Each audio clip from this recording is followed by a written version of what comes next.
I want to broaden the discussion out now and bring in some other folks. Also joining us this morning, Tony Perkins of the Family Research Council, Clay Aiken, who all of you know from his American Idol appearances and subsequent fame as the singer and a songwriter. Newsweek contributor Mark McKinnon, who was one of George W. Bush's campaign advisors and chief strategists. Evan Wolfson, who heads up Freedom to Marry, a group working for same-sex marriage. Tony Perkins, let me just go to you first, because I know your organization has opposed same-sex marriage from the start. So where do you see this going now? Well, clearly, when you see where this is going in the states, 32 states have voted to preserve the traditional definition of marriage. The Gallup poll, one released into last week, actually shows a 6-point shift toward traditional marriage. We got 50% say it's okay, 48% say no, but it's shifting. And I think in part is because, as Ted Olson said, I do think people are beginning to understand more that this is about more than just marriage. I mean, couples today can live together, they can enter into civil contracts, they can get health benefits from their employer. What same-sex marriage is about is forcing the state to coerce others to accept relationships that run counter to their religious tradition. It's about curriculum in our schools. It's stepping in between the relationship between a parent and a child. And as more Americans see that there's a lot more to this than just walking down the aisle, the opposition is growing. Well, I mean, do you see this as a line being drawn here? I mean, do you think that this will be one of the defining issues this time around? I mean, the poll says 60% of the people say doesn't. Well, it's interesting that we've heard this quite frequently, that the social and moral issues don't matter, but it's what took Rick Santorum from 1% in the Republican primary to almost replacing Mitt Romney as the nominee. These issues do matter. I don't think the president did a political calculus to do this, because if he did, he needs to go back to the calculator, because it's a bad formula. Because when you look at the states, North Carolina, a key swing state, Ohio, they have an amendment.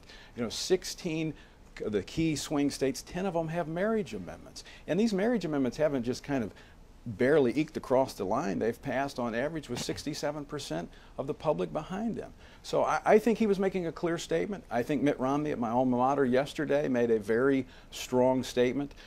Weaving it into the other issues, I thought he hit just the right tone yesterday. Let me ask you about something that Senator Rand Paul said. We ran it at the top of the broadcast, but I just want to get your thought on this. The president, recently weighed in on marriage, and he said that his views were evolving on marriage. And call me cynical, but I wasn't sure that his views on marriage could get any gayer. Got a big laugh there. What's your take? I don't think it's a laughing matter. I don't think this is something we should joke about. We're talking about individuals who feel very strongly on one way or the other, and I think we should be civil, respectful, allowing all sides to have the debate. I'm glad that's what you're doing here this morning. But I think this is not something to laugh about. It's not something to poke fun at other people about. This is a very serious issue, and I think it's very much like the abortion issue. 40 years into Roe v. Wade, the issue is still not resolved, and I think in part is because when you go back to civil rights are rooted in natural law. Americans just don't see same-sex marriage being natural. Let me go to Clay Aiken.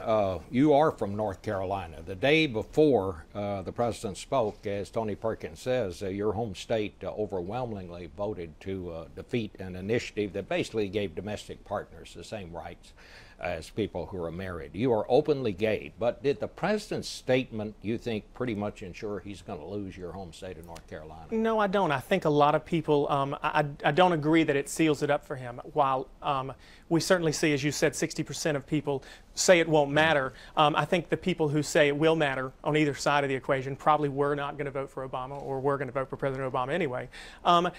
I think as people in North Carolina start to look at this amendment and realize what it's doing, not just for same-sex couples, but for straight couples as well, they're going to reject it. The polls in North Carolina show that over 60% of North Carolinians actually support some sort of recognition for same-sex couples, be it civil unions or domestic partnerships. And it was sort of a political calculation on the part of some people in the General Assembly to get this on the ballot. And as North Carolinians see what it's done and what it will do, I think that they will support the fact that President Obama did speak out on principle. It wasn't a political calculation, you're right, because you know, he spoke out and he said, this is what I believe. And I think that we'd like to see politicians speak out on principle a little bit more and not do things politically calculated. Evan Wolfson, you head a group that's determined to get same-sex marriage legalized nationwide.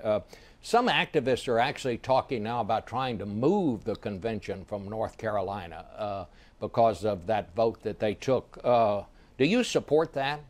No, I do not. I think what we need in North Carolina and throughout the country is exactly what the president exemplified, which is talking about the conversations he's had in his life with real gay people, real families. He talked so powerfully about the conversations he and First Lady Michelle Obama have had about it, and that they've had with their own daughters. And they talked about how their daughters have classmates and they can't understand why their classmates' families wouldn't be treated fairly. These are the kinds of conversations that are changing hearts and minds. We're going to see more of those conversations in North Carolina, and the arc will continue.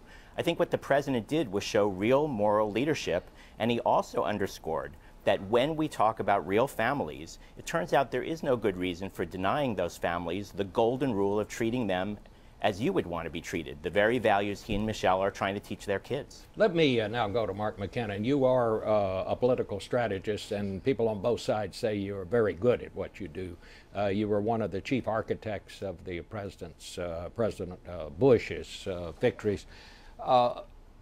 You wrote a piece in the Daily Beast recently and said Republicans basically need to kind of go carefully on this. Well, I actually said that Republicans should recognize that what's important is that we have a president who leads and stands for what he believes in. President Bush won re-election in 2004, not because people liked him necessarily or even agreed with his policies. They voted for him because they thought he had core principles and he'd fight for them consistently. So I give the president great credit for voting his conscience, because when you net this all out, it's not a political winner. I mean, North Carolina is very difficult. It's a key swing state.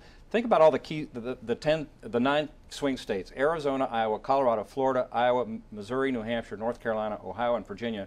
When you look at those states and think about where's that going to help him, probably in just one, Colorado, maybe New Hampshire. But otherwise, in the rest of those states, arguably, it's a net loser. And the polling that's just been done in the last couple of days showed that 23% of independents and 10% of Democrats say it's make them less likely to vote for the president. So I think it's the right thing to do. I think it actually represents Republican philosophies, and I agree completely with Ted Olson, who's been an icon and he's a legend in Republicans. So for him to take this stance, it really sends a signal for Republicans to do the right thing. And at bottom, I agree with the great Texas philosopher Kinky Friedman, who says gay couples should have the right to be just as miserable as straight couples. All right, I think on that.